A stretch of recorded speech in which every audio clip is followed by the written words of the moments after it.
The day has done all it needs to do. Now only stillness remains. Let your thoughts loosen, like threads unraveling in the dark. What comes next is not to solve or to chase, just a quiet story drifting close. Perhaps it's a voice that remembers you, or a silence that has waited patiently. Let it meet you where you are, and let it lead you gently into rest.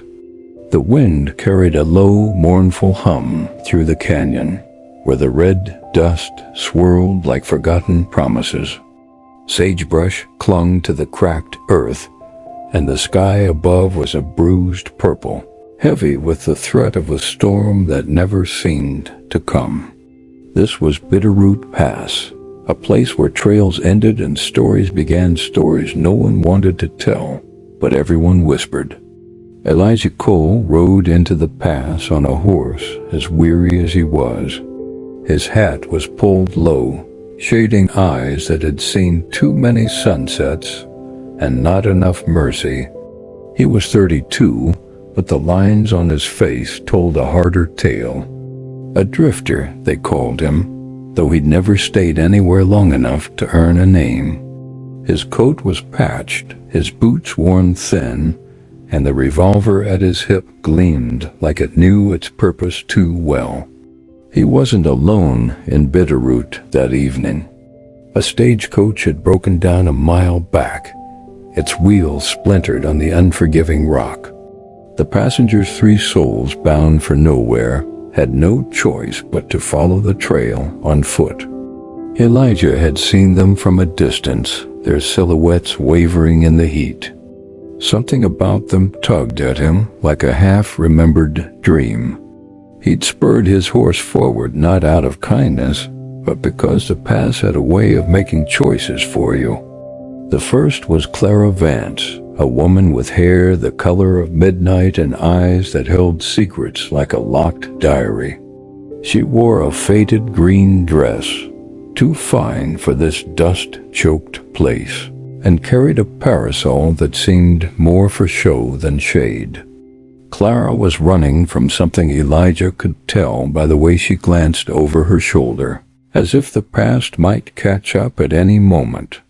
She spoke with a soft drawl, but her words were sharp, like she'd learned to wield them as a shield. Beside her was Amos Reed, a wiry man with a preacher's collar and a gambler's grin. His Bible was tucked under his arm, but the cards in his pocket were better thumbed. Amos had a laugh that echoed too loud, as if he needed to convince the world he wasn't afraid. He'd been headed to a town called Salvation, the whether to save souls or fleece them. Elijah, the last was Tess, just Tess, a girl no older than 19, with freckles like scattered stars and a quiet that felt louder than words. She wore a man's duster, too big for her frame, and kept her hands in her pockets, hiding something, maybe a knife, maybe a memory. Tess didn't meet anyone's eyes, but Elijah noticed how she watched the horizon, like she was waiting for it to speak. They'd met at the broken stagecoach, where the driver had vanished without a word, leaving only hoof prints that led nowhere. Clara had been the first to speak, her voice cutting through the silence. "You headed through the pass, stranger?" She'd asked Elijah, her gaze steady but wary. He'd nodded, not trusting words to carry his intentions. Amos had clapped him on the shoulder, too familiar, and Tess had just stared at the ground, her boots scuffing the dirt. Now, as dusk settled like a heavy quilt, the 4 of them walked the trail together, though together was a generous word. Elijah led, his horse's reins loose in his hand. Clara kept pace, her parasol tapping the ground like a metronome. Amos trailed, humming a hymn that felt out of place, and Tess lingered at the rear, her steps soft but deliberate. The pass stretched ahead, a narrow ribbon of earth flanked by cliffs, that seemed to lean in, listening. Clara broke the quiet. "They say this place is cursed," she said, her voice low like she was testing the air. "Folks come through and don't come out. Not the same, anyway." Elijah glanced at her, his jaw tight. "Stories," he said, but the word felt hollow. He'd heard the Tailies' whispers of footprints that vanished mid-stride, of voices calling from empty caves. Bitterroot wasn't just a place. It was a feeling, a weight that pressed against your chest until you forgot how to breathe easy. Amos chuckled, but it was forced. "Cursed or not, I've faced worse than a dusty trail. The Lord's got my back." He patted his Bible, but his eyes darted to the shadows. Tess said nothing, but her hand slipped deeper into her pocket, and Elijah caught the glint of something metal. He didn't ask. Some questions were better left to the dark. The trail curved and the cliffs parted to reveal a clearing. In its center stood an old Waystation, its wooden walls weathered to the color of bone. The windows were dark, the door ajar, swaying gently in the wind. No smoke rose from the chimney, no light flickered within. Yet the air felt alive, like it was holding its breath. Elijah stopped, his hand resting on his revolver. Clara's parasol stilled. Amos's hymn died in his throat. Tess stepped closer, her eyes fixed on the Waystation, wide and unblinking. "Someone's been here," Clara whispered, pointing to the ground. There, in the dust, were footprints fresh, clear, leading to the door. But where they should have continued inside, they simply stopped. The wind hummed again, louder now, and Elijah felt a chill that had nothing to do with the cold. Bitterroot Pass was waking up and it had noticed them. The Waystation's door creaked as the wind nudged it wider, like an invitation no one wanted to accept. The footprints in the dust, sharp at first, then gone, as if their maker had been plucked from the earth, held the group's gaze. Elijah's fingers brushed the grip of his revolver, not drawing it, just reminding himself it was there.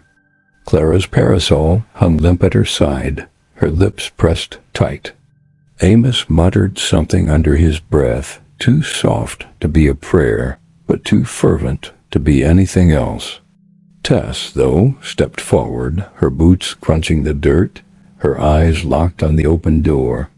"Hold on, girl," Elijah said, his voice low but firm. Tess froze, her hand still buried in her pocket, and for a moment her gaze flicked to him, not defiant, but searching, like she was weighing his worth. Clara cleared her throat, breaking the tension. "We can't stand here all night.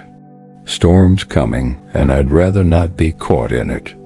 She gestured at the sky, where clouds churned like ink spilled in water. She was right. The air had grown thick, the kind of heavy that made your skin prickle.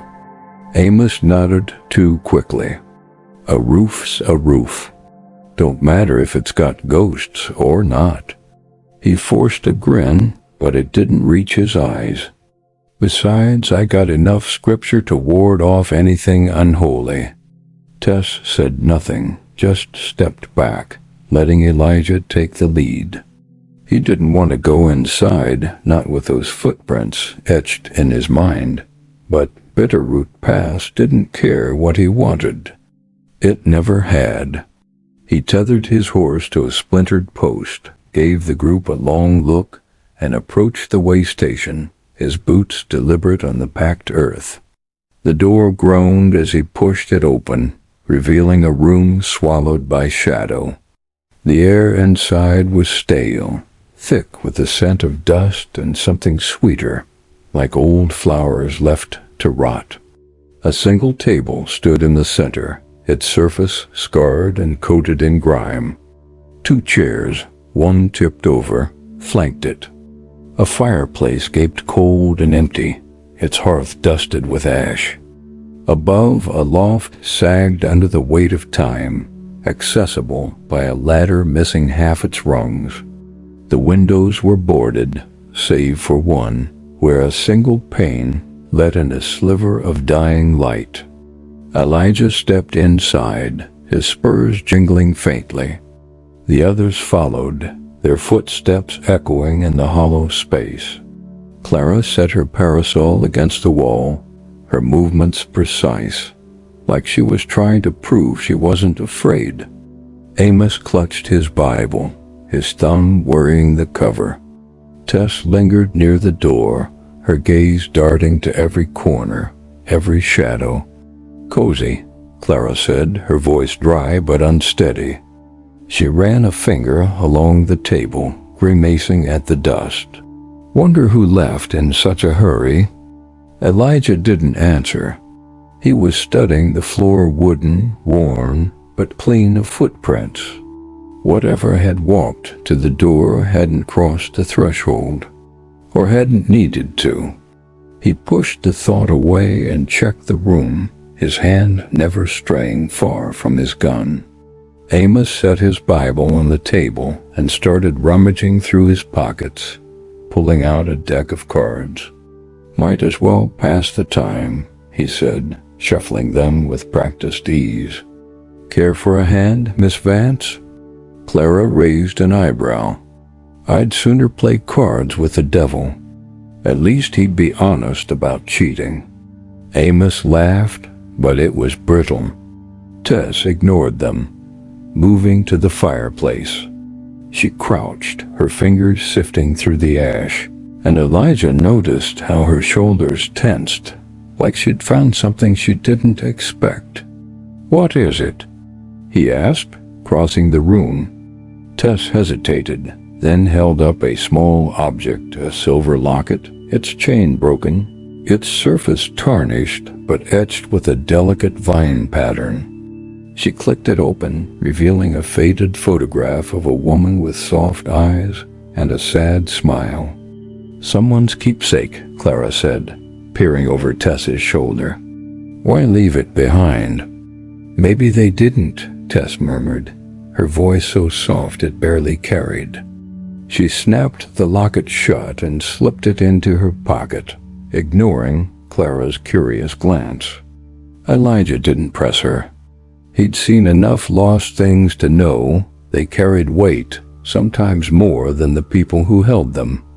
Instead, he moved to the boarded window, peering through a crack. The pass outside was darkening, the cliffs blending into the night. The wind had picked up, its hum now a low wail, like a song no one remembered the words to. Amos's cards stopped shuffling. "You hear that?" he asked, his voice tight. "Hear what?" Clara said, but her eyes betrayed her. She'd heard it too. A sound, faint but unmistakable, drifted through the walls. Not the wind, not the creak of wood, but a voice, a woman's voice, singing softly, the melody broken and uneven, like a lullaby sung through tears. It came from nowhere and everywhere, threading through the air like smoke. Elijah's hand went to his revolver, though he knew it was useless against this. Clara stepped closer to the table, her hands clasped tight. Amos's cards slipped from his fingers, scattering across the floor. Tess stood by the fireplace, her face pale but calm, like she'd been waiting for this moment. The singing grew louder, the words indistinct, but heavy with sorrow. Elijah's chest tightened, memories he'd buried clawing their way up, memories of a voice not unlike this one, singing him to sleep long ago. He shook his head, forcing himself back to the present. "It's just the wind," he said, but no one believed him, least of all himself. Clara's voice was a whisper. "That's no wind. That's her." "Her?" Amos croaked, his eyes wide. Who's her? Clara didn't answer, but her gaze flicked to the locket in Tess's pocket, and Elijah saw something in her eyes. Fear, yes, but also recognition, like she knew more than she'd let on. The singing stopped as abruptly as it began, leaving a silence so thick it pressed against their ears. The Waystation felt smaller now, the shadows deeper. Outside, the wind wailed on, but it was just wind again, empty of voices. Tess broke the quiet, her voice steady but low. "We're not alone here." Elisha met her gaze, saw the certainty in it, and felt the weight of Bitterroot Pass settle heavier on his shoulders. The footprints, the locket, the voice, they weren't accidents. They were pieces of something bigger, something that had been waiting for them to step into its path. And now they were in it. The silence in the Waystation was a living thing, coiling around them like a snake waiting to strike. The voice, that aching, ghostly song, had left a chill no fire could warm. Elijah Cole stood by the window, his breath steady, but his mind anything but. He'd faced danger before, men with guns, nights with wolves, but this was different. Bitterroot Pass didn't threaten, it promised. Clara Vance sat at the table, her hands still clasped, her face a careful mask, but her eyes, sharp and restless as a cornered cat's, betrayed her. She kept stealing glances at Tess, who leaned against the fireplace, the locket now a silent weight in her pocket. Amos Reed knelt on the floor, gathering his scattered cards with trembling hands, muttering half-prayers between breaths. The preacher's collar at his throat looked more like a noose now. Elijah's voice cut through the quiet, low and deliberate. "We need a fire. Night's gonna be cold." He didn't wait for agreement, moving to the fireplace where Tess stood. She stepped aside, her gaze fixed on the ash as if it might speak. He crouched, stacking the brittle wood left in the hearth, his hands steady despite the unease gnawing at his gut. Tess spoke, her voice soft but clear, like a bell in the dark. "That locket. It wasn't here by chance." She didn't look at the others, just traced the edge of the mantle with her finger. "Someone wanted it found." Clara's head snapped up. "And you just pocketed it? Without a word?" Her tone was sharp, but there was a tremor beneath it, like she was accusing Tess to keep her own fear at bay. Tess met her gaze unflinching. "Didn't see you reaching for it." Amos chuckled nervously, sliding his cards back into his pocket. "Ladies, let's not squabble over trinkets. We got bigger worries, like what's singing lullabies in the walls." He glanced at the boarded windows, as if expecting a face to peer back. Elijah struck a match, the flame casting flickering shadows across the room. The fire caught, crackling softly, but its warmth felt thin, like it was afraid to spread. He stood, brushing ash from his hands. "No use guessing in the dark. We'll stay here till dawn, then move on." Clara raised an eyebrow, her drawl dripping with skepticism. "You think dawn make a difference? This place don't care about the sun." Elijah didn't answer. He didn't have to. The Waystation creaked under the wind's weight, and the cliffs outside seemed to lean closer, listening. Bitterroot Pass had its own rules, and they weren't written in daylight. Amos cleared his throat, pulling his Bible from the table. Maybe a bit of scripture settled things. He flipped it open, but his fingers fumbled, and a card, a Queen of Hearts, slipped out, fluttering to the floor. He froze, his face flushing as Clara's lips curled into a smirk. "Preacher, you're full of surprises," she said, leaning back in her chair. That Bible got any aces tucked in there too? Amos snatched the card, tucking it away. A man's gotta eat, he muttered, but the bravado was gone.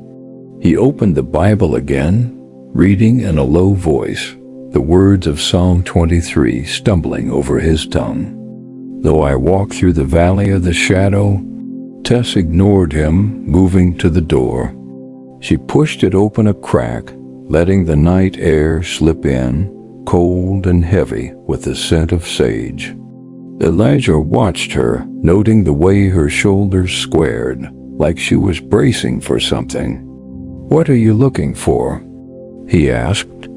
"Answers," she said simply, her eyes scanning the darkness. The footprints were still there, faint now under the wind's sweep, but their abrupt end at the threshold hadn't changed. She closed the door, her hand lingering on the handle. "Whoever left those, they're not far." Clara stood, smoothing her dress, though it was already streaked with dust. "You're awful sure of yourself, Tess. Care to tell us what you know?" Her voice was soft, but it carried an edge, like she was probing for a wound. Tess's jaw tightened, but she didn't answer. Instead, she crossed to the ladder leading to the loft, testing its rickety rungs. "I'm checking up there," she said, already climbing before anyone could protest. Elijah moved to stop her, but Clara's hand on his arm held him back. "Let her go," she murmured. "Girl's got ghosts of her own to face." The loft creaked under Tess's weight, and for a moment, the only sounds were the fire's snap and Amos's faltering scripture. Then Tess called down, her voice tight. "There's something up here." Elijah was up the ladder in seconds, his boots thudding on the sagging boards. The loft was small, barely room for a straw mattress and a crate. Tess knelt beside the crate, holding a bundle of papers tied with faded ribbon. Her face was pale, her eyes wide, but not with fear, something closer to recognition. "What is it?" Elijah asked, crouching beside her. She untied the ribbon, revealing letters, their ink faded but legible. The top one was addressed to "My beloved Rose." Tess's fingers hesitated, then opened it, her eyes scanning the words. "It's a love letter," she said, her voice barely audible. "From someone named Thomas to a woman who lived here." Clara, now at the foot of the ladder, called up. "What's it say?" Tess read aloud, her voice steady but heavy. "My Rose, the past keeps me from you, but my heart walks where my feet cannot. Wait for me, I beg. The stars will guide us home." She stopped, folding the letter carefully, as if it might crumble. "There's dozens more." Amos had stopped, his Bible closed. "Sounds like a man who never made it back," he said, his voice quiet for once. Elijah took the letter, his eyes narrowing at the date 1863, faded but clear, written years before any of them were born. "Who was she?" he asked, though he wasn't sure who he expected to answer. Tess clutched the bundle, her knuckles white. "Rose," she whispered, and there was something in her voice, a tremor, a memory that made Elijah's chest tighten. He didn't ask. Some truths waited in the dark, and he wasn't ready to meet them. The fire below flickered, casting long shadows across the loft. Outside, the wind wailed, and for a moment, Elijah thought he heard it again, that voice, soft and sorrowful, singing the same broken lullaby. It was gone before he could be sure, but Tess's eyes met his, and he knew she'd heard it too. The Waystation wasn't just a shelter.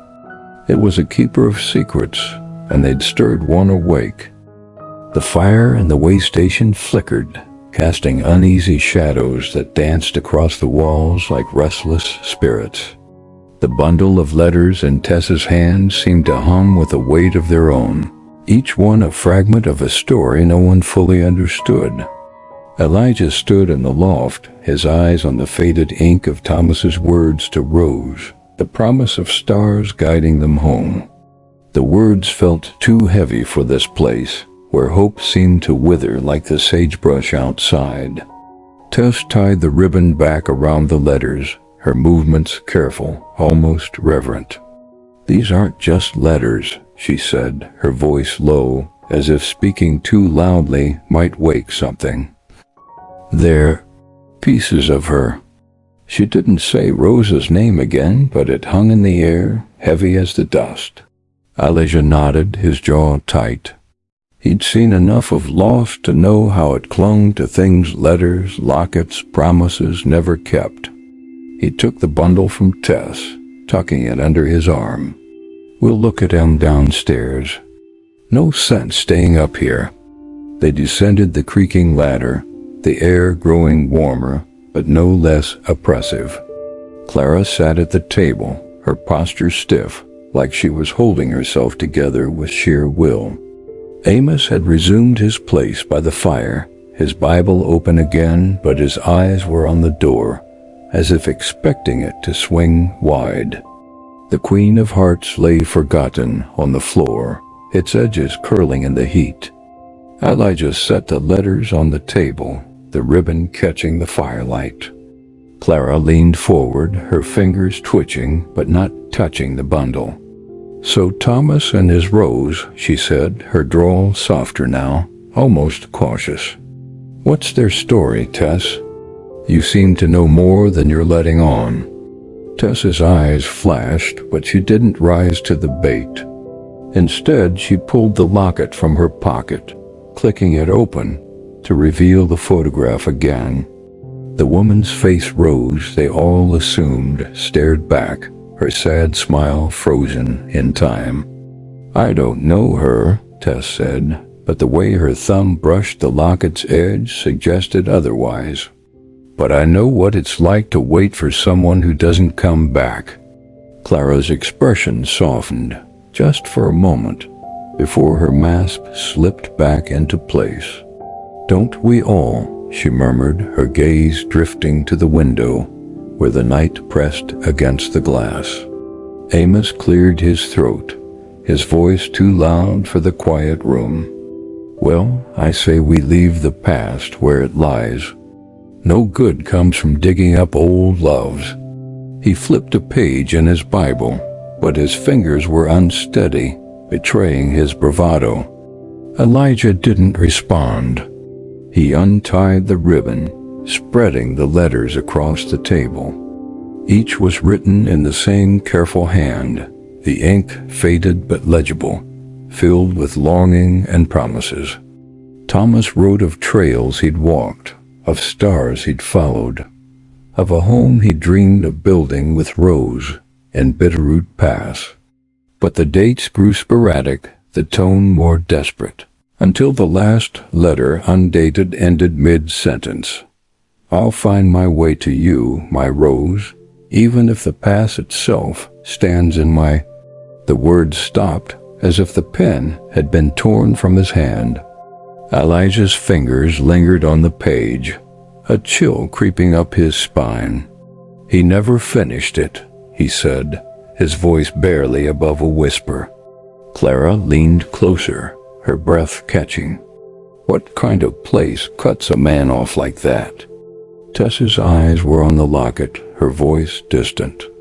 The kind that doesn't let go. The fire popped, sending a spark onto the floor. Amos jumped, then laughed it off, but his hands clutched his Bible tighter. "Maybe it's just a story," he said, though his tone begged for someone to agree. "Folks lose things all the time, letters, lockets, promises. Don't mean it's ghosts." But the air in the Waystation felt heavier now, like it was listening. The wind outside had softened, but it carried a new sound, a faint rustle, like footsteps circling the walls. Elijah's hand drifted to his revolver, his eyes scanning the room. The boarded windows, the open door, the shadows that seemed to shift when he wasn't looking. Clara stood, her dress rustling as she moved to the door. She peered out, her silhouette framed by the faint moonlight. "Nothing out there," she said, but her voice wavered. "Just the pass playing tricks." Tess didn't look up. "It's not the pass," she said, her words sharp enough to cut. "It's her." Elijah's gaze snapped to her. "You keep saying that. Who's her?" Tess hesitated, her fingers tightening around the locket. "Rose," she said finally, the name falling like a stone into still water. "She's still here, waiting." Amos snorted, but it was forced. "Waiting? Girl, that woman's long gone. Dead, most like, if those letters are as old as they look." Tess's eyes met his, and there was something in them, something old, something certain, that made Amos look away. "Dead don't always mean gone," she said.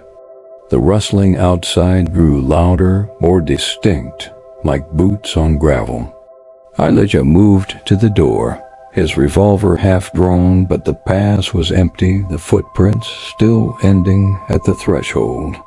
He closed the door, bolting it, though he knew a lock wouldn't hold back whatever was out there.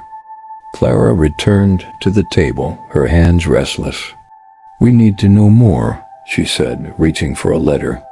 Her fingers brushed the paper, and for a moment she froze, her eyes wide.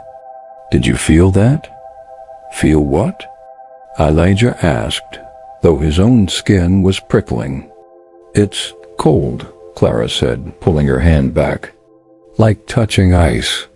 Tess nodded, as if it made perfect sense. "She's trying to tell us something." Amos slammed his Bible shut, the sound sharp in the quiet. "Enough of this. You're all letting this place get in your heads. It's just a drafty old shack and we're jumping at shadows." But even as he spoke, the fire dimmed, the flames shrinking as if starved of air. The room grew colder, the shadows thicker, and that rustling sound came again closer now, not outside but inside, like fingers brushing the walls. Elijah's grip on his revolver tightened, his eyes scanning the corners, but there was nothing to see. Tess stood, clutching the locket to her chest. "She's here," she whispered, and for the first time, her voice trembled. "Rose is here." The air seemed to pulse, heavy with something unspoken. Elijah felt it, a presence, not threatening but desperate, like a hand reaching out from the dark. The letters on the table fluttered, though no breeze stirred the room. Clara's breath hitched, Amos's prayers started again, and Tess's eyes shone with something Elijah couldn't name. Bitterroot Pass wasn't just holding them. It was speaking, and Rose, whoever she was, wanted them to listen. The Waystation's walls seemed to close in, the air thick with a cold that sank into bones. The fire, barely clinging to life, cast feeble light across the room, where shadows twisted like memories refusing to stay buried. The letters on the table lay still now, but their presence loomed, each one a thread tying the group to a woman. None of them knew, yet all of them felt. Rose. Her name lingered in the silence, unspoken but heavy, like a vow. Elijah Cole stood near the bolted door, his revolver loose in his hand, its weight a small comfort against the unseen.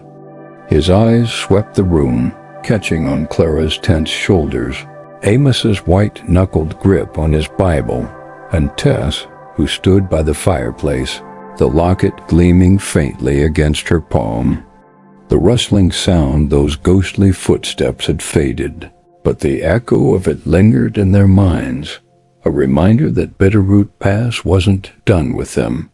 Clara broke the quiet, her voice low but steady. as if she were testing the air. We can't just sit here waiting for whatever that was to come back.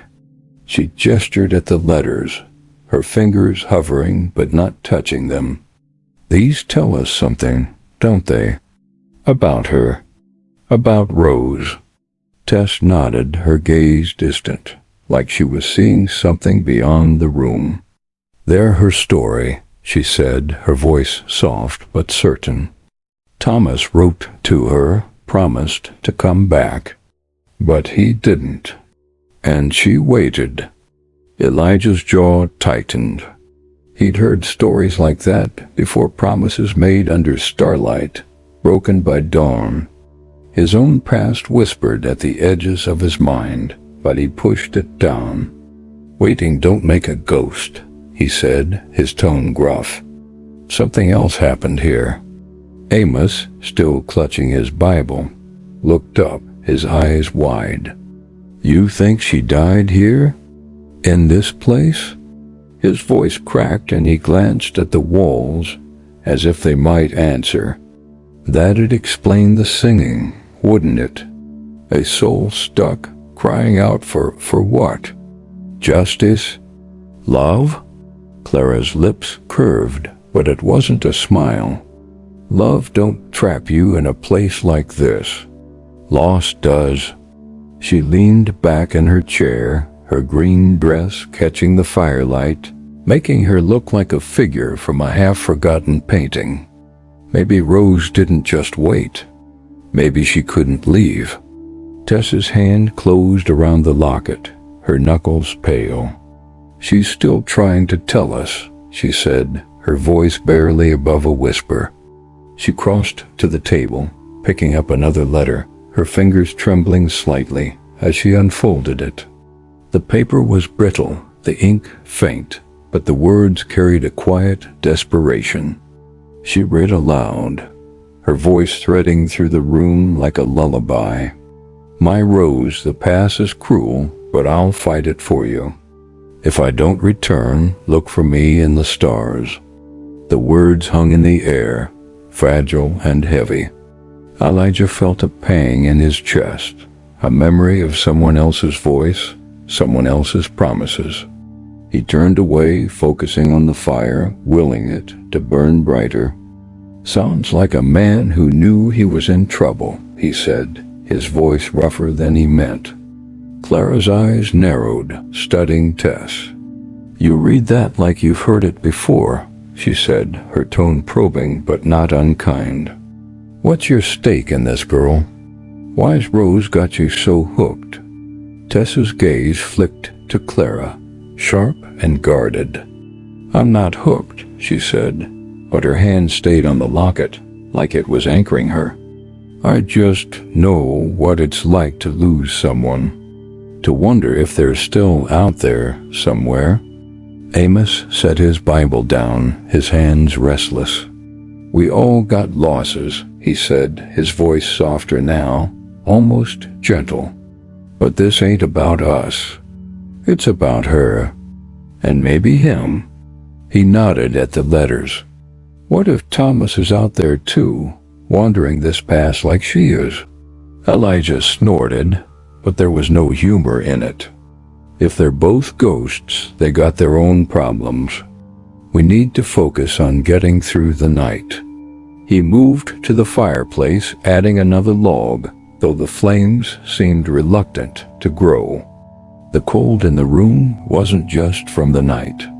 It was deeper, like the pass itself was breathing it into them. Clara stood, pacing to the boarded window. She peered through a crack, her breath fogging the glass. This place, it's like it's holding its breath, she said, waiting for us to do something. Or waiting for us to leave, Amos muttered, his fingers tracing the edge of his Bible. I say we pack up at first light, ghosts or no ghosts. Tess shook her head, her voice firm. We can't leave yet, not till we know what she wants. Elisha turned, his eyes locking on hers. And how do you propose we do that? Ask her to sit down and talk? Tess didn't flinch. We listen, she said simply. She's been trying to reach us. The locket, the letters, the singing, it's all her. Clara's laugh was sharp, cutting through the tension. You make it sound like she's invited us to tea. This ain't a parlor, Tess. It's a tomb. But before Tess could respond, the fire flared sudden and bright, casting a glow that reached the corners of the room. For a moment, the shadows retreated, and something else took their place, a shape, fleeting and faint, near the door. A woman's silhouette, her outline soft but unmistakable. Her head bowed as if in prayer. She was there and gone in a heartbeat, leaving only the crackle of the fire and the thud of their pulses. Amos gasped, his Bible slipping to the floor. Clara spun from the window, her hand pressed to her chest. Elijah's revolver was out now, though he didn't know what he'd aim at. Tess, though, stood still, her eyes wide, but not surprised, the locket clutched tight. Did you see her? She whispered, her voice trembling with something like awe. Clara nodded, her face pale. I saw something. A shadow, maybe. But it felt... She trailed off, unable to find the words. Real, Elijah finished, his voice low. He holstered his gun, his hand shaking slightly. He'd seen things in his years on the trail, mirages, tricks of light, but this wasn't that. This was Rose, or what was left of her, reaching out from the dark. The wind outside picked up, rattling the boards, and the fire dimmed again, as if ashamed of its outburst. The room felt smaller, the air heavier, like the Waystation itself was pressing them closer to its secrets. Elijah looked at Tess, at the locket in her hand, and felt the weight of Bitterroot Pass settle deeper into his bones. They weren't just passing through. They were part of something now, whether they wanted to be or not. And Rose, with her letters and her songs, wasn't letting them go. The Waystation's fire sputtered, its light shrinking, as if afraid to touch the corners where shadows clung like cobwebs. The glimpse of Rose or her echo had left a stillness in the room, a hush that swallowed words before they could form. Elijah Cole stood by the door, his revolver holstered, but his hand never far away, his eyes scanning the dimness for something he couldn't name. The air was cold, heavy with the scent of ash and secrets, and Bitterroot Pass seemed to hum beneath their feet, alive with its own pulse.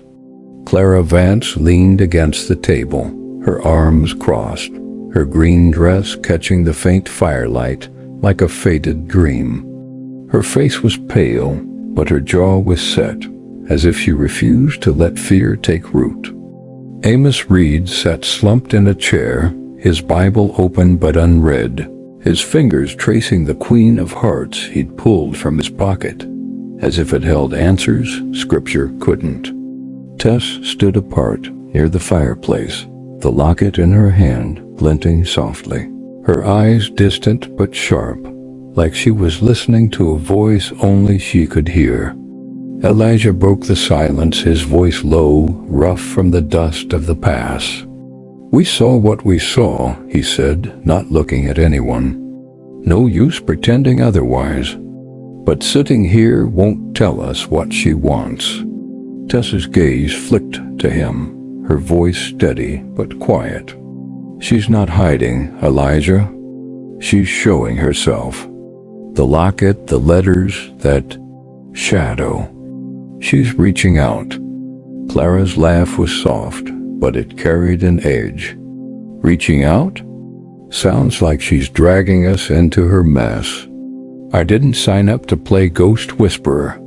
She pushed off the table, pacing to the boarded window, her boots clicking on the worn floor. What's next?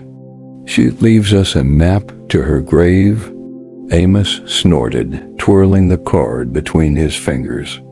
Grave or not, I'd rather be anywhere, but here come morning. He glanced at the door, his bravado thin. This place ain't right. Never was. Tess ignored them, opening the locket again, her thumb brushing the photograph of Rose. She's not trying to scare us, she said, almost to herself. She's lonely, lost, stuck. Her voice trembled, and for a moment her eyes shone with something deeper than firelight grief, maybe, or recognition. Elijah crossed to the table, picking up one of Thomas's letters. The ink was faint, the paper fragile, but the words still carried weight. My Rose, the pass is a thief, stealing days and dreams. But I'll find you, even if it takes my last breath. He set it down, his fingers lingering. Sounds like Thomas got caught here too, he said. Maybe they're both trapped. Clara turned from the window, her eyes narrowing. Trapped how? You saying this pass is some kind of purgatory? She shook her head, but her voice wasn't as certain as her words. I've seen plenty of bad places, but none that hold on to folks like this. Tess closed the locket with a soft click. It's not just the pass, she said. It's what happened here. Something broke them, Rose and Thomas. Something they couldn't leave behind. Amos leaned forward, his card stilled. You keep talking like you know her, Tess. Care to share what's got you so sure? His tone was light, but his eyes were sharp, searching for cracks in her quiet resolve. Tess's lips pressed tight, and for a moment it seemed she wouldn't answer. Then she spoke, her voice low, like a confession. My mother, she waited for someone too. A man who promised to come back. He never did. She looked at the locket, her fingers tightening. I found her things after she passed a letter, a ring. They felt heavy, like they carried her pain. This locket feels the same. The room fell quiet. The fires crackled, the only sound. Clara's expression softened, her arms uncrossing. I'm sorry, Tess, she said, her drawl gentle for once. Didn't mean to pry. Tess nodded, but her eyes stayed on the locket, like it was a tether to something she couldn't let go. Elijah cleared his throat, breaking the moment. We need to do more than feel sorry, he said. If Rose is here, and Thomas too, maybe there's something they left behind, something we can find. He gestured at the room. This place ain't big. Let's look. Clara raised an eyebrow, but she didn't argue. Fine. But if I find a ghost's diary, I'm burning it. Her tone was dry, but she moved to the far wall, running her hands along the boards, checking for loose panels. Amos sighed, tucking his card away. Guess I'll help, long as it keeps my mind off that singing. He stood, heading to the fireplace, poking at the ash with a stick, as if expecting another locket to appear. Tess stayed by the table, her eyes on the letters, but Elijah noticed her hand slip into her pocket, where the locket now rested. He didn't comment, instead moving to the door, checking the bolt again, then scanning the floor for anything they'd missed. The footprints outside were gone, swept away by the wind, but their absence felt louder than their presence. The group worked in silence, the Waystation creaking under their movements. Clara found nothing but dust behind the boards. Amos's stick uncovered only charred wood in the hearth. Elijah's search of the floor revealed scratches, old and deep, like someone had clawed at the wood in desperation. He knelt, tracing them, a chill creeping up his spine. Someone fought here, he said, his voice low. Hard. Clara joined him, her eyes narrowing at the marks. Fought what? Or who? She glanced at Tess, who hadn't moved, her gaze fixed on the letters. Before anyone could answer, a sound cut through the room, a soft thud, like something falling. All eyes turned to the loft, where the ladder swayed slightly, though no one had touched it. Elijah's hand went to his revolver, his pulse quickening. "Stay here," he said, already moving toward the ladder. Tess's voice stopped him. "No, I'm coming." Her tone left no room for argument, and she was at his side before he could protest. Clara crossed her arms. "If you're both going, I'm not staying down here with the preacher." She followed, her steps light but deliberate. Amos muttered something about fools and ghosts, but he trailed behind, his Bible clutched like a shield. The loft was as they left it, cramped, dusty, the straw mattress sagging, the crate empty now that the letters were downstairs. But something was different. A small object lay on the mattress, glinting in the faint light from below. Elijah approached, his boots creaking on the boards, and picked it up, a man's pocket watch, its face cracked, its hands frozen at midnight. The back was engraved, "To Thomas, my heart's compass." Tess's breath caught. "It's his," she whispered, her eyes wide. "Thomas's." Clara peered over her shoulder, her voice hushed. "How'd it get here?" "We were just up here." Amos, still at the ladder, shook his head. "This ain't right." "None of it's right?"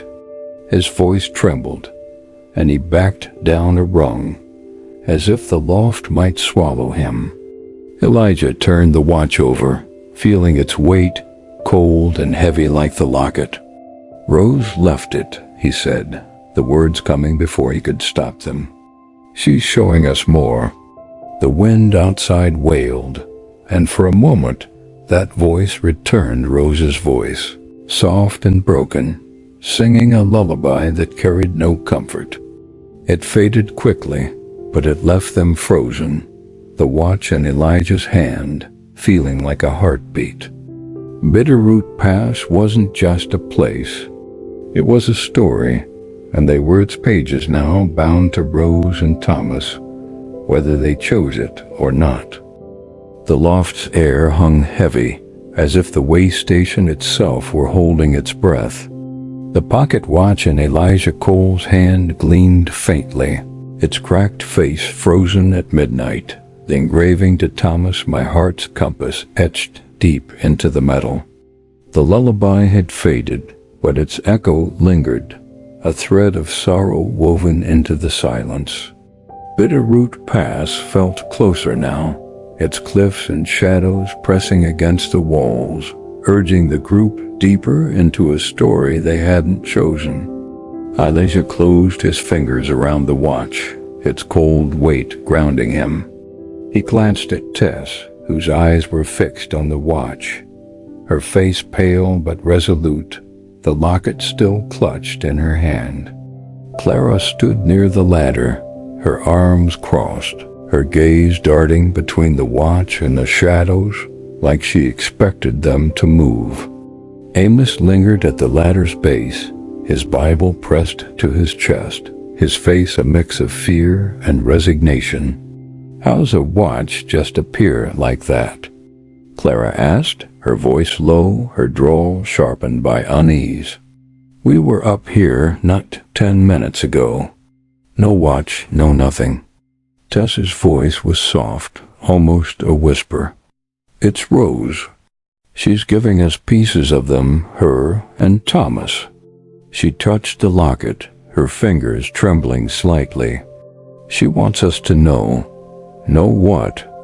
Amos called up, his tone sharp but unsteady.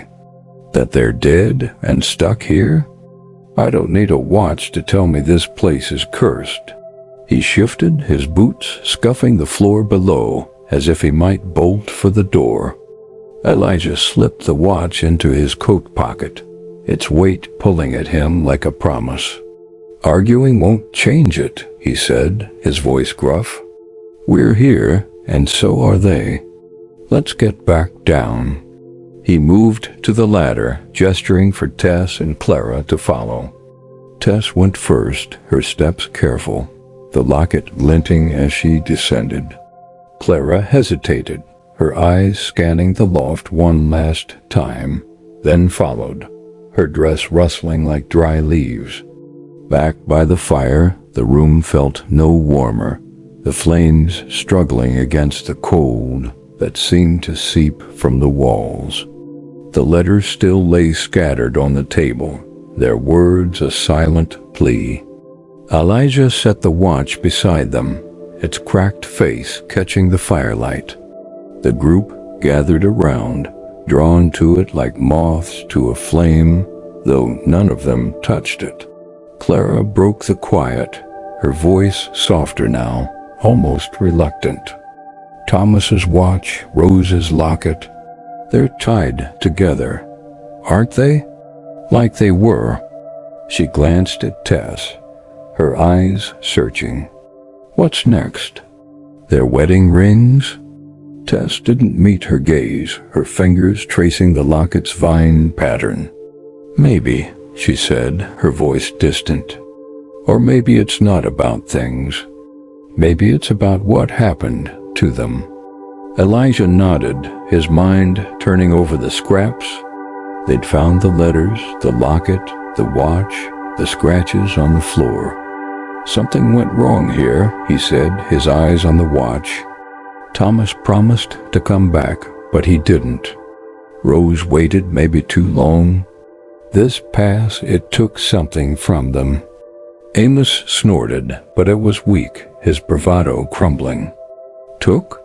You make it sound like the pass is alive." He opened his Bible, then closed it again, his hands restless. "I've preached in plenty of bad places, but none like this. It's like it's watching us." Clara's lips twitched, but her humor didn't reach her eyes. Watching, singing, leaving trinkets.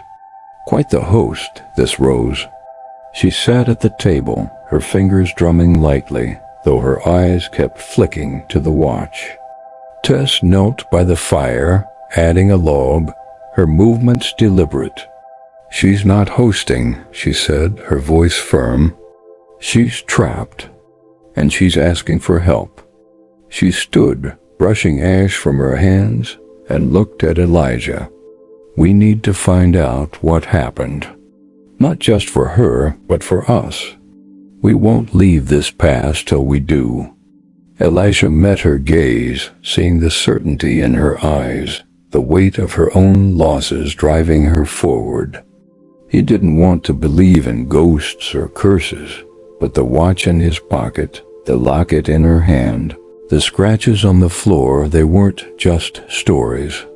They were real as the dust on his boots. "All right," he said, his voice steady. "We look deeper. This place has more to tell." He glanced around the room, his eyes settling on the far wall, where a small door, barely noticeable, stood half-hidden behind a stack of crates. He hadn't seen it before, or maybe he hadn't wanted to. Clara followed his gaze, her eyebrows rising. "A cellar?" she asked, her tone wary. "In a place like this?" Amos shook his head, backing toward the main door. "No, sir. I ain't going down no cellar. You saw what's up here, watches appearing out of thin air. What's down there? Bones?" His voice cracked, and he clutched his Bible tighter. Tess moved to the crates, her hands already pushing them aside. "We won't know till we look," she said, her voice calm but unyielding. Elijah joined her, his shoulder brushing hers as they cleared the way. The door was old, its wood warped, its hinges rusted. It groaned as Elijah pulled it open, revealing a narrow staircase descending into darkness. the air below thick with the scent of earth and decay. Clara stepped closer, peering down. "Smells like regret," she muttered, but she didn't back away. "You sure about this, Elijah?" He wasn't, but he nodded, his hand on his revolver. "Stay close," he said, taking the first step. The stairs creaked under his weight, the darkness swallowing the firelight.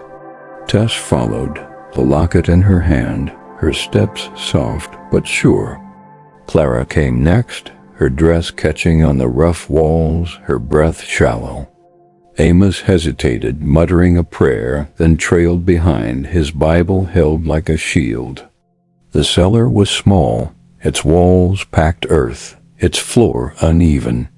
A single lantern hung from a beam, its glass cracked but intact. Elijah lit it, the flame casting a weak glow across shelves lined with jars empty, their labels long faded. In the corner, a trunk sat, its lid ajar, as if waiting for them. Tess knelt by the trunk, her hands steady as she lifted the lid. Inside were scraps of a life, a shawl, frayed but soft. A pair of boots worn thin. A journal, its cover leather, its pages yellowed. She lifted the journal, opening it carefully. The handwriting was different from Thomas's, neater, more delicate. "Roses." "She wrote here," Tess said, her voice hushed. She read aloud, her words filling the cellar like a prayer. "Thomas left 3 months ago. The past took him, I know it. But I'll wait. I'll always wait."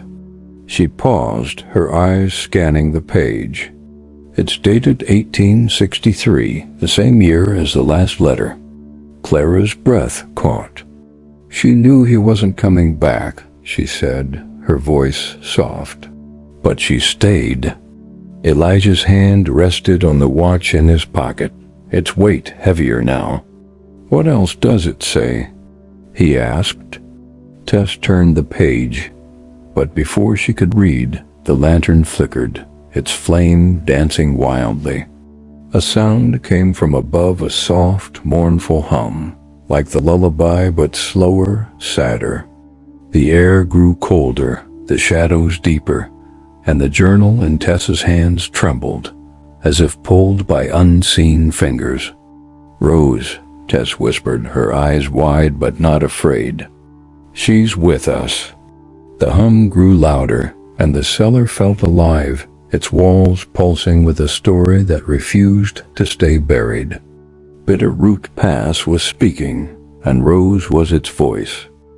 The cellar's chill clung to them like a second skin, the lantern's flicker casting jagged shadows across the packed earth walls.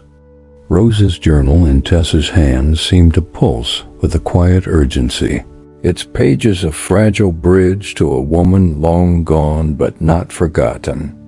The hum of her lullaby had faded, but the air in the Waystation felt charged, as if Bitterroot Pass itself were leaning in, waiting for what came next. Elijah Cole stood by the trunk, his hand resting on the watch in his pocket, its frozen hands a reminder of time that didn't move right here. Tess knelt, her eyes scanning Rose's words, her breath shallow but steady. Clara Vance hovered near the stairs, her green dress streaked with dust, her face a mix of curiosity and unease. Amos Reed lingered at the back, his Bible tucked under his arm, his eyes darting to the shadows as if they might speak. Tess turned a page, her voice soft but clear, carrying Rose's words into the dim light. "The past whispers at night, like it knows my name. I dream of Thomas, but his face is fading. I fear I'll forget him before he returns." She paused, her fingers tracing the ink. She wrote this a month after the last letter. She was losing hope. Clara's arms crossed, her voice low. Waiting in a place like this? No wonder she lost it. This past chews up hope and spits it out. She glanced at the stairs as if measuring the distance to the door above. Elijah's jaw tightened. He'd seen what waiting did, how it hollowed people out, left them chasing ghosts. "What else does she say?" he asked, nodding at the journal. Tess read on, her voice threading through the cellar's quiet. "I found his scarf by the trail today, torn and stained. The past took him, but it left this to taunt me. I'll keep it close, like I keep his letters." She looked up, her eyes wide. She found something of his, proof he was here. Amos shifted, his boots scuffing the dirt. A scarf? Could be anyone's. Trails are full of lost things. But his voice lacked conviction and his fingers worried the edge of his Bible. Clara stepped closer, peering at the journal. Anything about what happened to him? Or her? Her tone was sharp, but there was a hunger in it, like she needed answers to anchor herself. Tess shook her head, turning another page. Not yet. It's mostly her thoughts, her dreams, her fears. She talks about the past like it's alive, like it watches her. Her voice faltered, and she closed the journal, holding it to her chest. She was afraid, but she stayed. For him. Elijah's hand closed around the watch, its engraving to Thomas, my heart's compass, pressing into his palm. "She stayed too long," he said, his voice rough. "That's what this place does. It holds you till you're part of it." The lantern flickered again, its light dimming, and the air grew colder, sharper, like a blade against skin. A sound came from the trunk, a faint rustle, like fabric shifting. Tess's eyes snapped to it, her breath catching. Elijah moved first, his revolver half drawn, though he knew it was useless against whatever this was. He lifted the trunk's lid wider, the hinges creaking, and there, atop the shawl and boots, lay a scarf red, faded, its edges frayed and stained. Clara's hand went to her mouth, her eyes wide. "That's hers." From the journal. Her voice was barely a whisper, her bravado gone. Tess reached for the scarf, her fingers trembling but resolute. She lifted it, the fabric soft but heavy, as if it carried more than its own weight. "It's his," she said, her voice certain. "Thomas's." She held it close, her eyes shining with something like recognition, and for a moment Elijah saw her not as Tess, but as someone else, someone who'd waited, just like Rose. Amos backed toward the stairs, his Bible slipping to the floor with a soft thud. "This ain't right," he muttered, his face pale. "Things don't just show up like that. We need to get out of here." Clara's gaze flicked to him, sharp and steady. "And go where, preacher? Into the pass in the dark? We're safer here, ghosts or not." But her hands were clasped tight, betraying her words. Elijah took the scarf from Tess, turning it over. The stains were old, the color of rust, and his stomach twisted. Blood, maybe, or something the past had claimed. "This is what she found," he said, his voice low. "Proof he didn't just leave." Tess nodded, her hand closing around the locket. She knew he was gone, but she couldn't let go. "That's why she's still here."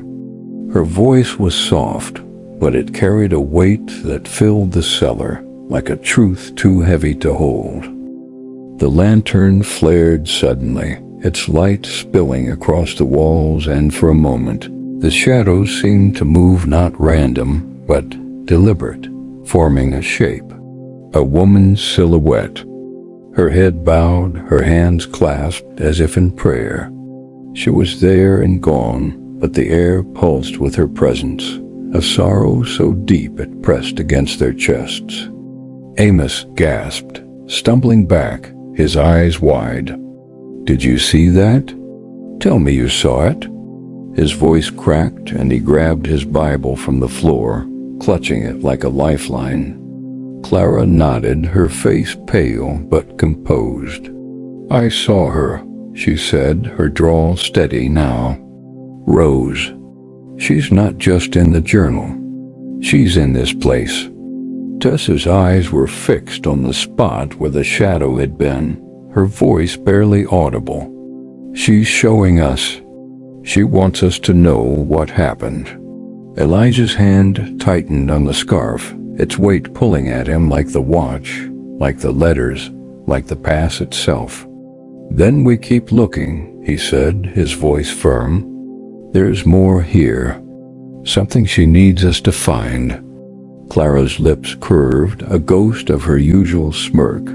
"You're all in now, aren't you, Drifter? Chasing ghosts like the rest of us." But her eyes held no mockery, only a shared resolve. Tess stood, the journal and locket in her hands, the scarf now draped over her arm. "We're not chasing," she said, her voice clear. "We're following. She's leading us." The lantern dimmed again, its light retreating, and the cellar felt smaller, the walls closer, like the pass was folding them into its heart. The wind above wailed, a distant echo of Rose's lullaby, and Elijah felt it a pull. Not to run, but to stay, to see this through. They climbed the stairs, the scarf and journal heavy in their hands, the Waystation waiting above, like a stage for a story half told. Rose was with them, her presence a whisper in the dark, guiding them deeper into Bitterroot Pass, where footprints vanished and truths waited to be found. The Waystation's fire cast a frail glow, its warmth no match for the chill that lingered after the Cellar's revelations. Rose's journal, the scarf, the locket, and Thomas's watch lay on the table, each a piece of a puzzle that felt too vast, too heavy for the four souls gathered around it. Bitterroot Pass hummed outside, its wind a low moan, as if mourning the story unfolding within the weathered walls. Elijah Cole leaned against the table, his fingers brushing the watch, its cracked face a silent accusation. Tess sat across from him, the journal open in her lap, her eyes tracing Rose's words as if they might shift into answers. Clara Vance stood by the boarded window, her silhouette sharp against the dim light, her hands restless at her sides. Amos Reed paced near the door, his Bible tucked under his arm, his lips moving in silent prayer, though his eyes betrayed his doubt. Tess's voice broke the quiet, soft but steady, like a stream over stone. "Rose wrote more about the pass," she said, turning a page. "She says it changed after Thomas left. The trails shifted, the stars dimmed. She felt watched." She paused, her fingers tightening on the journal. She thought the past didn't want her to leave. Clara turned, her green dress catching the firelight, her voice dry but uneasy. "A past that thinks? That's a tall tale, even for this place." But her eyes flicked to the door, as if expecting it to swing open on its own. Elijah's jaw tightened. He'd felt it too, that sense of being seen, not by eyes, but by something deeper, something woven into the cliffs and dust. "What else?" he asked, nodding at the journal. Tess read on, her voice threading through the room. "I hear him sometimes in the wind. Thomas's voice calling my name. But when I follow, the path leads me in circles. I fear he's lost, and I'm losing him too."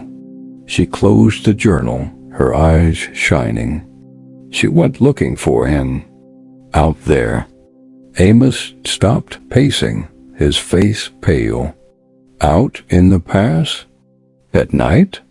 He shook his head, his voice rising. No sane person walks these trails after dark. Not with whatever's out there. He gestured at the window where the night pressed close, thick, and unyielding. Clara's lips curved, but it wasn't a smile. Sane or not, love makes fools of us all. She crossed to the table, picking up the scarf, its faded red stark against her pale hands. She found this, thought it was his. Maybe she was right. Maybe she wasn't. Elijah took the scarf, turning it over, the stains blood or dirt or something worse dark against the fabric. If she went out there, she didn't come back empty-handed, he said, his voice low. But she didn't find him either. Tess's hand closed around the locket, her voice barely audible. She found enough to keep waiting. She looked at the table, at the watch, the journal, the letters. These aren't just things. They're her hope, her pain. The fire popped, sending a spark onto the floor, and the room felt smaller, the shadows closer. Elijah's eyes drifted to the scratches on the floor, those desperate claw marks, and a chill crept up his spine. Something happened here, he said, his voice rough. Not just waiting. Something broke her. Clara's gaze followed his, her breath catching. You think she fought something? Or someone? Her voice was steady, but her hands clasped tight, betraying her calm. Tess shook her head, her voice firm. Not someone. The pass. It took Thomas, and it tried to take her too. She stood, the journal in one hand, the locket in the other, her eyes burning with resolve. We need to go where she went. Out there. Amos's Bible slipped from his arm, hitting the floor with a thud. Out there? He sputtered, his eyes wide. Girl, you're mad. We ain't trackers, and we ain't ghost hunters. We're just stuck. Clara's laugh was sharp, cutting through the tension. Stuck or not, she's got a point. We're not finding answers in this shack. She glanced at Elijah, her eyes challenging. What's it gonna be, Drifter? Stay here and wait for more trinkets, or follow the ghost? Elijah's hand rested on the watch, its weight pulling at him like the pass itself. He didn't want to go out there, into the dark where footprints vanished and voices called from nowhere. But Tess's eyes, steady, certain, held him, and he knew they couldn't stay still.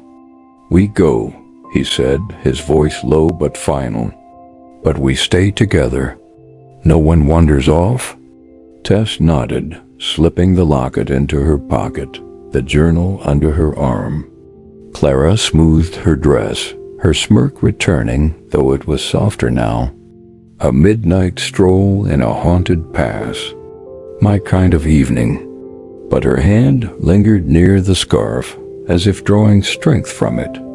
Amos muttered a prayer, picking up his Bible, his face grim.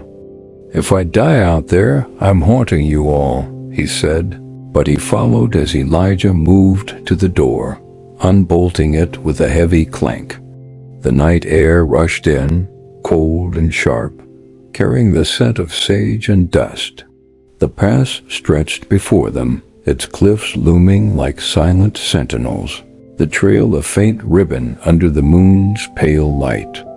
Elijah stepped out first, his boots crunching the earth, the watch in his pocket a steady weight. Tess followed, her steps light but deliberate, the journal held close. Clara came next, her parasol left behind, her eyes scanning the dark. Amos trailed last, his Bible a shield, his muttering a soft hum against the wind. The trail led them past the Waystation, its walls fading into the night. The footprints they'd seen before were gone, swept clean, but the air felt alive, heavy with whispers that weren't quite words. Tess paused, her eyes on the ground, then pointed to a narrow path branching off, half hidden by sagebrush. "She'd have gone this way," she said, her voice certain. "It feels right." Elijah didn't question her. He'd learned to trust instincts in places like this, where reason faltered. They followed the path, the cliffs closing in, the wind a low wail that seemed to carry Rose's name. The trail twisted, leading to a small clearing where a gnarled tree stood, its branches bare, its roots clutching a stone etched with the same initials, T and R. Tess knelt by the stone, her hand brushing the letters. "They were here," she whispered, her voice thick. This was their place. Clara's breath hitched, her eyes wide. "Look," she said, pointing to the ground. There, in the dust, were footprints faint, fresh, leading to the tree and stopping, as if their maker had vanished into the air. The wind howled, and Rose's lullaby rose again, soft and broken, coming from the dark beyond the tree. Elijah's hand went to his revolver, his heart pounding, but Tess stood, her eyes fixed on the shadows, unafraid. "She's close," she said, her voice a beacon in the night. "Rose is showing us the way." Bitterroot Pass pulsed around them, its secrets unraveling, drawing them deeper into a story that wasn't theirs, but was theirs now, whether they wanted it or not. The clearing felt like a pause in the breath of Bitterroot Pass, the gnarled tree and its carved stone standing as silent witnesses to a love lost to time. The footprints, fresh, yet ending nowhere, lay stark in the moonlight, their edges soft but deliberate, as if Rose herself had pressed them into the dust. The wind carried her lullaby, faint now, a thread of sorrow weaving through the night air. Elijah Cole stood by the tree, his hand on the watch in his pocket, its frozen hands a weight he couldn't shake. Tess knelt by the stone, her fingers tracing the initials T and R, her eyes distant but unwavering. The journal rested in her lap, its pages fluttering in the breeze, as if Rose's words were trying to escape. Clara Vance stood a few paces away, her arms crossed, her green dress catching the moon's glow, her face a mix of resolve and unease. Amos Reed lingered at the edge of the clearing, his Bible clutched tight, his eyes darting to the shadows as if they might close in. Elijah's voice broke the quiet, low and steady, though the pass seemed to swallow the sound. "She led us here," he said, his eyes on the footprints. "This tree, this stone, it's where she came, where she waited." Tess nodded, her voice soft but certain. This was their place. Thomas promised her the stars and she believed him. She touched the locket in her pocket, her fingers lingering. She came here every night, hoping he'd find her. Clara's lips pressed tight, her gaze flicking to the footprints.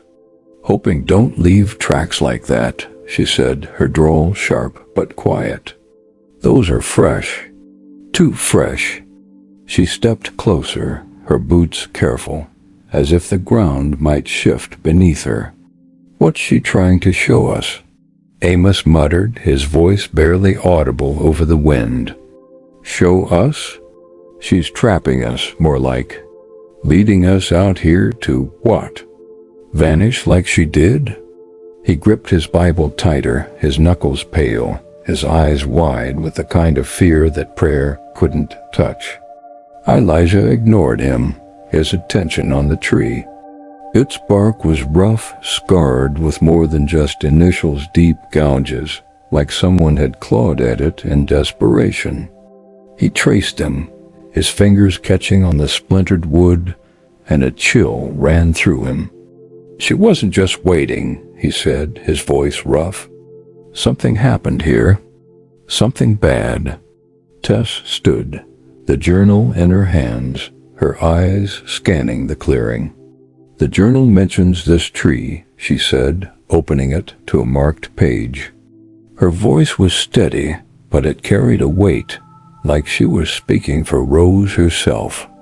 "I sit by our tree under the stars he loved. The pass is quiet tonight, but it watches.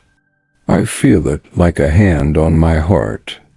She paused, her breath catching. She wrote this the last day, the last entry.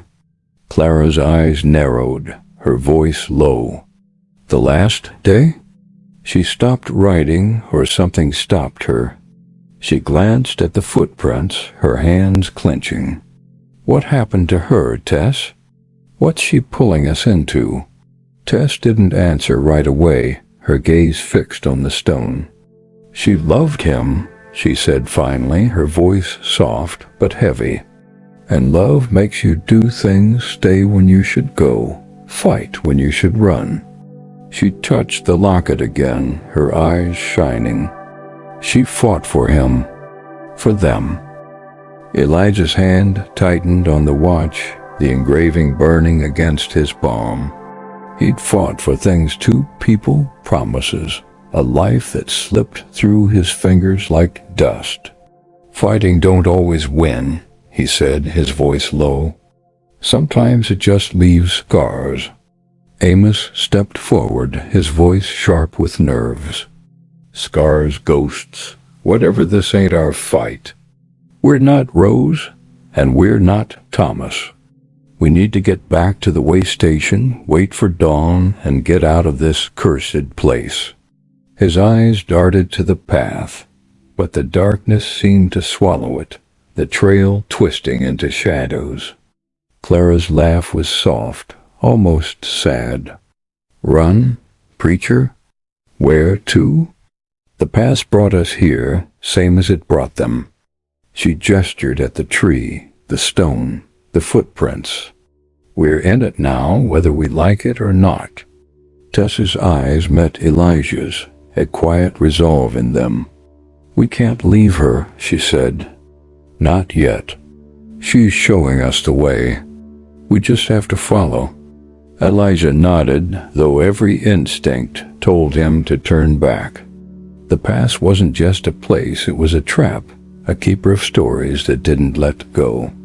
But Tess's certainty, her connection to Rose, pulled him forward like a rope he couldn't cut. "All right," he said, his voice steady. "Where next?"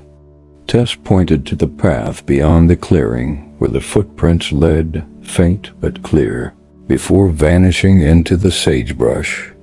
"There," she said. "She walked that way. We need to see where it goes."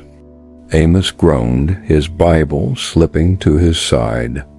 "You're all mad," he muttered, but he followed as Elijah took the lead, his boots crunching the earth, the watch a heavy pulse in his pocket. Tess came next, the journal and locket her anchors, her steps sure despite the dark. Clara walked beside her, her eyes sharp, scanning the cliffs that loomed like silent judges. Amos trailed, his prayers a low hum, barely audible over the wind. The path narrowed, the cliffs closing in, their shadows blending with the night. The footprints grew fainter, then stopped, but Tess didn't falter. She moved as if drawn, her eyes fixed on something unseen, her breath steady but quick. The wind carried Rose's lullaby again, softer now, almost a whisper, guiding them deeper into the pass. They reached a small cave, its mouth a dark gash in the cliff face. The air here was colder, heavier, thick with the scent of earth and something sweeter, like faded flowers. Tess stopped, her hand on the locket, her voice low. "She came here," she said. "This is where she went." Elijah's hand went to his revolver, his eyes scanning the cave's entrance. "You sure?" he asked, though he felt it too, a pull, like the pass was calling them in. Tess nodded, stepping forward. "I'm sure." Clara's hand caught her arm, her voice sharp but soft. "Hold on, girl. We don't know what's in there. Could be nothing. Could be her." Her eyes flicked to the cave, her bravado thin. Amos's voice trembled, his Bible raised like a shield. "I ain't going in no cave. Not for ghosts, not for nothing." But he didn't move away, his feet routed, caught in the same pull. Elijah looked at Tess, saw the fire in her eyes, the weight of Rose's story driving her forward. He stepped to the cave's mouth, the watch heavy in his pocket, the wind at his back. "We go together," he said, his voice firm. "No one stays behind." The cave swallowed the moonlight, its darkness thick and waiting. Rose's lullaby hummed faintly, a thread of sorrow leading them in. Bitterroot Pass was no longer just a place. It was a path, and they were walking it step by step into the heart of a story that refused to end. The cave's mouth gaped like a wound in the cliff, its darkness a heavy curtain that seemed to pulse with the heartbeat of Bitterroot Pass. The wind's wail softened as they stepped closer, but Rose's lullaby lingered, a faint hum threading through the air, both a guide and a warning. Elijah Cole stood at the entrance, his hand on his revolver, the watch in his pocket, a cold weight against his chest. The pass had led them here, through footprints and memories, to a place where secrets waited in the shadows. Tess moved beside him, the journal clutched tight, the locket's chain glinting in her hand. Her eyes were fixed on the cave, steady but bright with something deeper resolve, or maybe recognition. Clara Vance followed, her green dress brushing the sagebrush, her face pale but her jaw set, as if she'd decided to face whatever lay ahead. Amos Reed hung back, his Bible pressed to his chest, his breath uneven, his eyes wide with a fear he couldn't pray away. Elijah's voice was low, rough from the dust and the weight of the night.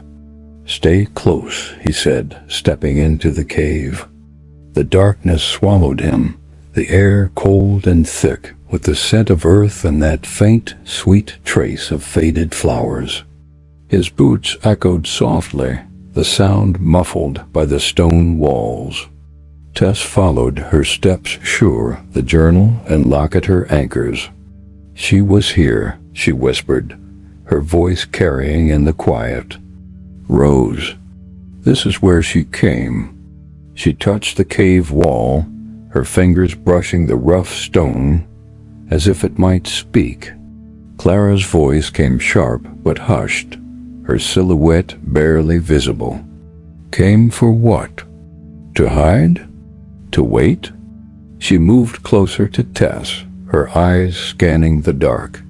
"This place feels like a tomb." Amos's voice trembled from the entrance. "That's 'cause it is," he muttered, his Bible rustling as he gripped it tighter. "We're fools for coming in here, fools for following a ghost." But he stepped inside, his reluctance no match for the pull of the pass. The cave was narrow at first, its walls pressing close, but it opened into a small chamber, the ceiling low, the air heavier. Elijah's eyes adjusted to the dimness, catching faint glints on the walls, quartz, maybe, or something else, winking like stars trapped in stone. In the center of the chamber, a small pile of objects lay, arranged with care. A candle, burned to a stub. A ribbon faded blue, and a knife, its blade dulled but etched with initials T and R. Tess knelt by the pile, her breath catching. "Her things," she said, her voice soft but thick with awe. "Rose left these. This was her place." She touched the ribbon, its fabric crumbling under her fingers, and her eyes shone with unshed tears. Elijah crouched beside her, his hand on the watch, his gaze on the knife. She wasn't just waiting, he said, his voice low. She was ready to fight. The blade's edge was worn, but the initials were clear, a mirror to the stone outside. For him, or against something. Clara's eyes narrowed, her voice steady but tense. Fight what? The pass? Or someone else? She picked up the candle, its wax hardened into ripples, like frozen tears. This wasn't a shrine. It was a last stand. Amos hovered near the wall, his Bible a shield, his voice barely audible. Last stand or not, she didn't win. She's still here, singing her sad songs, leaving us her trinkets. He glanced at the chamber's walls, as if expecting them to close in. Tess opened the journal, its pages fragile in the damp air.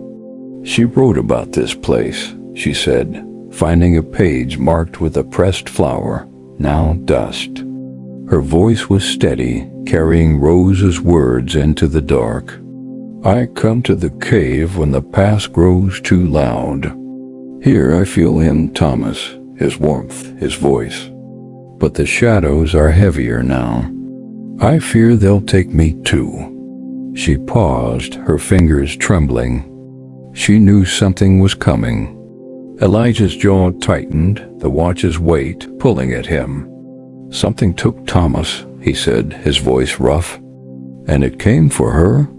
He touched the knife, its handle cold, and saw the scratches again on the floor of the Waystation, on the tree. Now here, faint but clear on the cave's stone floor, like claws dragged in desperation. Clara's breath hitched, her eyes on the scratches. She fought, she said, her voice soft but certain.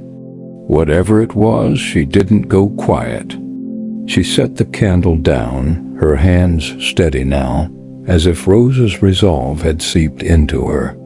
Tess's hand closed around the locket, her voice a whisper. She didn't go at all, she said. She's still here, still fighting. She stood, the journal in one hand, the locket in the other, her eyes scanning the chamber. There's more. Something we haven't found. Elijah nodded, his instincts sharp, the pass's pull stronger now. He moved deeper into the chamber, his boots scuffing the stone, and saw at a crevice in the wall, narrow but deliberate, like a hiding place. He reached inside, his fingers brushing something soft, then cold. He pulled out a small bundle, wrapped in cloth, tied with a frayed cord. Tess's eyes widened as he unwrapped it, revealing a ring silver, simple, etched with a single word, forever. Beside it was a letter, its paper brittle, its ink faded but legible. The handwriting was Thomas's, but the words were rushed, uneven. My Rose, I'm close, but the pass is cruel. If I don't reach you, keep this. It's all I have left. Yours forever. Clara's hand went to her chest, her voice barely audible. He was here, she said. He made it this far. Tess took the ring, her fingers trembling, her eyes shining. He tried, she whispered. He tried to get back to her. She slipped the ring onto her finger, just for a moment, and the cave seemed to sigh, the air softening, the lullaby rising again, clearer now, but no less sorrowful. Amos's voice cracked, his Bible slipping to the floor. They never found each other, he said, his eyes wide. That's why she's here. She's still looking. Elijah's hand closed around the watch, the letter in his other hand, the weight of their story pressing against him. They're both here, he said, his voice low. The past took them, but it didn't let them go. The lullaby grew louder, its notes wrapping around them, and the chamber's walls seemed to shimmer, the quartz glinting like stars. For a moment a shadow moved, not one, but two, faint but clear. A man and a woman, their hands reaching, their forms fading before they could touch. Rose and Thomas caught in the pass's endless night. Tess's breath caught, her voice a plea. "We're close," she said, her eyes on the shadows. "We're so close to helping them." The wind howled outside, and the cave's air pulsed, alive with the story they'd uncovered. Bitterroot Pass wasn't just a place, it was a keeper of hearts, and it was calling them to finish what Rose and Thomas couldn't. The cave's air shimmered with the fading echo of Rose's lullaby, the quartz in the walls glinting like stars trapped in stone. The shadows of Rose and Thomas reaching, never touching, had dissolved, but their presence lingered, a weight in the chest, a whisper in the dark. Bitterroot Pass seemed to hold its breath, its cliffs and trails waiting for the story to find its end. Elijah Cole stood by the crevice, the watch in his pocket heavy as a vow, Thomas's last letter still in his hand, its words a plea that echoed through time. Tess clutched the ring, its silver cool against her skin, the word forever etched into her memory. The journal lay at her feet, its pages open to Rose's final words, a testament to a love that refused to fade. Clara Vance stood near the pile of Rose's things, the candle, the ribbon, the knife, her green dress streaked with dust, her eyes bright with the resolve that had grown in the pass's shadows. Amos Reed leaned against the wall, his Bible loose in his hands, his face soft by something like awe, the fear in his eyes giving way to understanding. Elijah's voice was low, rough on the night's weight. "They're here," he said, his eyes on the spot where the shadows had been. "Rose and Thomas. They're so close, but they can't find each other." He held the letter, its paper brittle, its ink a fading cry. He was almost back to her. Almost. Tess nodded, her voice soft but steady, like a flame in the dark. "The past took them," she said, slipping the ring off her finger, holding it to the light. "It kept them apart, but it couldn't take their love." She looked at the locket, the journal, the scarf, the watch pieces of a story that had drawn them here, to this cave, to this moment. Clara stepped forward, her voice quiet but firm. "So what do we do? We've got their things, their words, their pain. How do we help them?" She touched the knife, its initials glinting, and her eyes met Tess's, a silent agreement passing between them. Amos cleared his throat, his voice steadier now, though it trembled at the edges. "Maybe it ain't about fighting the past," he said, his Bible resting against his chest. "Maybe it's about giving them what they lost, a chance to be together." He glanced at the chamber's walls, as if seeing Rose and Thomas in the quartz's glow. Tess's eyes widened, her breath catching. "You're right," she said, her voice thick with realization. "They need to find each other. We have to bring them together." She gathered the locket, the journal, the scarf, and the ring, holding them close, as if they were Rose herself. Elijah's hand closed around the watch, its engraving to Thomas, my heart's compass pressing into his palm. "How?" he asked, though he felt the answer forming, like a trail appearing in the dust. "They're ghosts, Tess. Shadows. How do we make them whole?"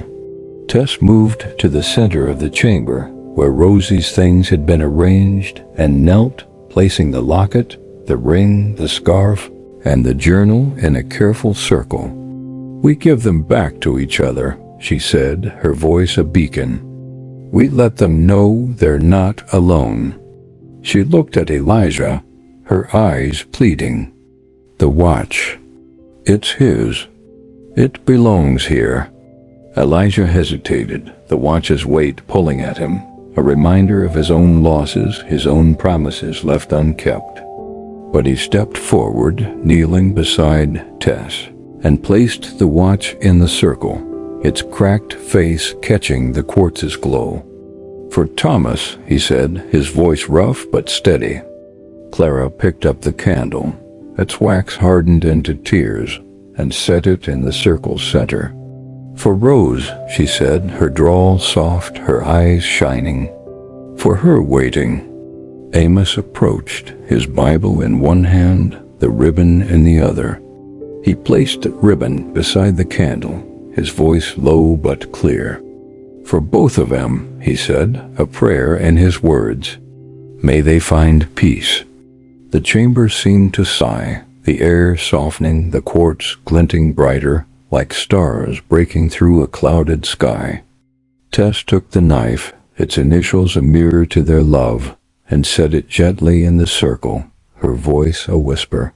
"For their fight," she said, her eyes on the objects, her heart in the pass. The lullaby rose again, not from the wind, but from the chamber itself, clear and unbroken, its notes weaving a melody of love, not loss. The air pulsed, warm now, and the quartz glowed, casting light across the circle. Shadows formed, not one, not two, but a single shape, a man and a woman, their hands joined, their faces blurred but peaceful. Rose and Thomas, whole at last, their love a light the pass couldn't steal. Tess's breath caught, her eyes shining with tears. "They're together," she whispered, her voice thick with joy. They found each other. Clara's hand rested on Tess's shoulder, her voice soft. "We did it," she said, her drawl warm, her eyes bright. "We gave them their ending." Amos's Bible slipped to his side, his face soft by wonder. "Not a curse," he murmured. "A blessing." "We gave him a blessing." Elijah stood, the watch's weight gone, his chest lighter than it had been in years. He saw them, Rose and Thomas, their shadows fading, their light lingering in the quartz, in the air, in the pass. "They're free," he said, his voice steady, a truth he felt in his bones. The lullaby faded, its final note a sigh of release, and the chamber grew still, the quartz dimming, the air quiet. Bitterroot Pass felt different, now not a trap, but a keeper of stories, its cliffs and trails softened by the love they'd helped find its end. They left the cave, the objects in the circle untouched, a testament to Rose and Thomas's reunion. The pass stretched before them, its moonlight gentle, its wind a whisper, not a wail.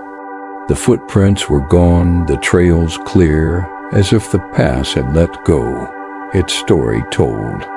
Tess walked beside Elijah, the locket still in her pocket, but lighter now, like a memory, not a burden.